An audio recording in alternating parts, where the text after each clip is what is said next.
በሰባተኛው ጠቅላላ ምርጫ የሚወዳደሩ የፖለቲካ ፓርቲዎች እጩዎች ምዝገባን አጠናቆ መረጃ የማጣራት ስራ ላይ መሆኑን የኢትዮጵያ ብሔራዊ ምርጫ ቦርድ አስታውቋል። እጩዎቹን በመመዝገብ ሂደት ሊገጥሙ የሚችሉ መስተጓጎሎችን ለማስቀረት በዲጂታል አማራጭ መመዝገቡንም ገልጿል። ሪፖርተራችን ዳግማዊት ደረጀ ተጨማሪ አላት። የኢትዮጵያ ብሔራዊ ምርጫ ቦርድ ካለፈው 2017 ዓ.ም አጋማሽ ጀምሮ በሰባተኛው ሀገራዊ ምርጫ የሚወዳደሩ ፖለቲካ ፓርቲዎች የእጩነት ምዝገባቸውን በዲጂታል መንገድ እንዲያከናውኑ የማስተዋወቅ የህግ ማሻሻያና አሰራሮች ላይ ግንዛቤ መፍጠር የማወያየትና ግብአቶችን የመሰብሰብ ሂደቶችን ሲያካሂድ መቆየቱ ይገለጻል።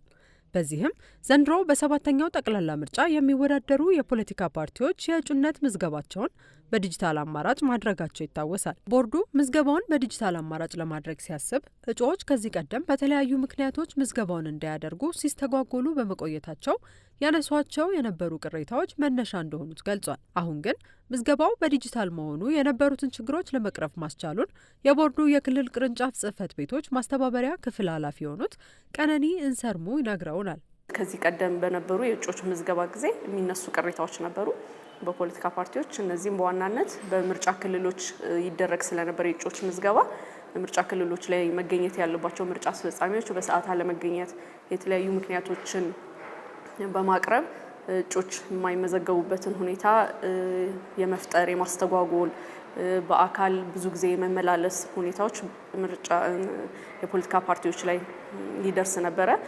ከእውቀትም ጋር የተያያዙ ክፍተቶች ያጋጥሙ ነበረ። ለብዙ ወጪ የሚዳረጉ ነበር ፖለቲካ ፓርቲዎች።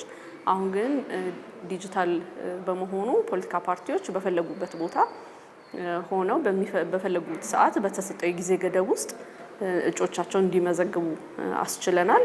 በፖለቲካ ፓርቲ እጩዎች ምዝገባ ሂደቱ ፍትሐዊ፣ ደህንነቱ የተጠበቀና ትክክለኛ መረጃዎችን ከመሰብሰብ አንጻር ቦርዱ ቅድመ ሁኔታዎችን ማዘጋጀቱ ተገልጿል። ከነዚህ ውስጥ አንዱ ደግሞ ፖለቲካ ፓርቲዎች ምን ያህል እጩዎችን የት ቦታ ላይና ለየትኛው ምክር ቤት እንደሚያወዳድሩ የተሟላ መረጃ የሚያቀርቡበት ቅጽ እንዲሞሉ መደረጉ ተገልጿል። መረጃውን ከሞሉ በኋላም ሲስተም ውስጥ ከመግባታቸውና እጩ ሆነው ከመመዝገባቸው በፊት ፖለቲካ ፓርቲው እጩ ናቸው ብሎ ያቀረባቸው አካላት መሆን አለመሆናቸውን ቦርዱ ማጣራቱን አመልክቷል። ይህም ሂደት አልፈው የፖለቲካ እጩ ሆነው በዲጂታል ሲስተም ውስጥ ለመመዝገብም 3 ቅድመ ሁኔታዎች ተቀምጠው እንደነበር ኃላፊዋ ነግረውናል። በእጩነት ለመወዳደር 3 መነሻ ምክንያቶች ያስፈልጋሉ።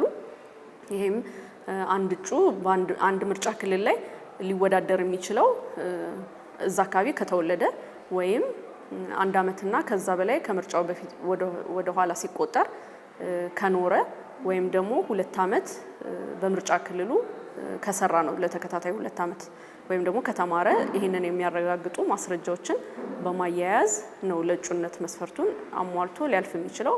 ሌላው 21 ዓመትና ከዛ በላይ የምርጫ ቀን 21 ዓመትና ከዛ በላይ መሆን ይጠበቅበታል። እነዚህ መረጃዎች እድሜ፣ ጾታ፣ ስምን የተመለከቱት መረጃዎች ከብሔራዊ መታወቂያ ቋት ስለሚመጣ እሱ ችግር የለውም። ሌሎቹን ግን ፖለቲካ ፓርቲዎቹ ናቸው ሲስተሙ ላይ የሚሞሉት። ስለዚህ ይሄንን ወደ 50 የሚጠጉ ባለሙያዎችን እና ወደ 10 የሚጠጉ አረጋጋጮችን በመመደብ ቦርዱ በ3 ደረጃ ነው የእጩዎችን መረጃ እያጣራ መጨረሻም የቦርድ ሰብሳቢ ጋር ይደርስና ሲጸድቅላቸው የእጩ ምዝገባ ሰርቲፊኬት የሚያገኙት። ካለፈው ህዳር ወር ጀምሮ የፖለቲካ እጩዎቹ ለምዝገባ የሚያስፈልጋቸውን ቅድመ ዝግጅት ሲያደርጉ መቆየታቸውን ቦርዱ ቢገልጽም ነገር ግን እጩዎቹ የምዝገባ ጊዜው በቂ እንዳልሆነ በተለያዩ መድረኮች ላይ ቅሬታ ሲያቀርቡ ቆይተዋል።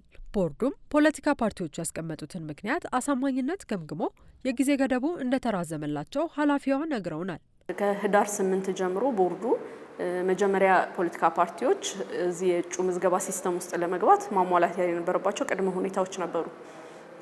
እነሱን ቅድመ ሁኔታዎች እንዲያሟሉ የጊዜ ገደብ ሰጥቶ ነበር።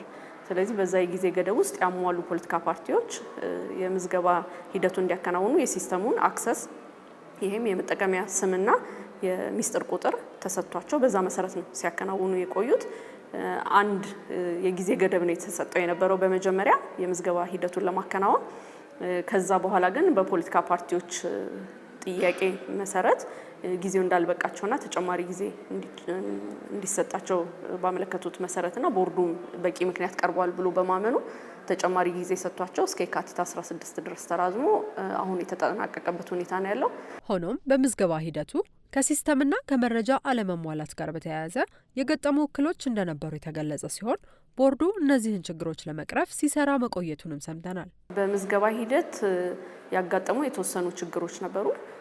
ከኔትወርክ መቆራረጥ ጋር፣ ከሲስተሙ አፕዴት ማሻሻል ከማስፈለጉ ጋር ተያይዞ እንዲሁም ደግሞ በፖለቲካ ፓርቲዎች የሚመጡ መረጃዎች ያለመሟላት፣ በየጊዜው ሀሳብ የመቀያየርና የእጩዎችን መረጃ በተለያየ ምክንያት የመቀያየር ሁኔታዎች ነበሩ።